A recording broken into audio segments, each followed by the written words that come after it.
ধন্যবাদ আপনাদেরকে। আমরা আল্লাহর শুকরিয়া যে ঝালকাঠি 2 আসন ঝালকাঠি নলছিটিতে দাঁড়িপাল্লার প্রতীক নিয়ে বাংলাদেশ জামাত ইসলামীর পক্ষ থেকে আমাকে প্রার্থী হিসাবে মনোনীত করা হয়েছে।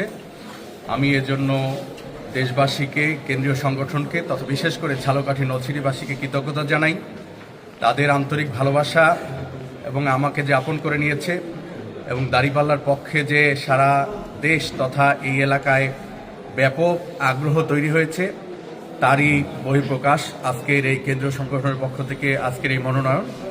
আমরা বিশ্বাস করি ঝালকাঠি এবং নলছিটি একটি অনুন্নত জনপদ। এই অনুন্নত জনপদকে এগিয়ে নিয়ে যাওয়ার জন্য এখানে শিক্ষা, স্বাস্থ্য, কৃষি সেবা, এখানকার নদীমাতৃক নদী ভাঙন রোধ, এখানকার যোগাযোগ ব্যবস্থার উন্নতি, সামগ্রিকভাবে একটি সন্ত্রাস, দুর্নীতি এবং চাঁদাবাজ মুক্ত একটি ঝালকাঠি এবং নলছিটি গড়ার ক্ষেত্রে আমি যে মিশন নিয়ে জনগণের মাঝে নেমেছি, এই ঝালকাঠি এবং নলছিটির জনগণকে একান্তভাবে গ্রহণ করে এই দাঁড়িপাল্লার পক্ষে তথা বাংলাদেশ জামাত ইসলামীর পক্ষে যে জয়যাত্রা শুরু হয়েছে, যার বহিঃপ্রকাশ আজকের এই পর্যন্ত।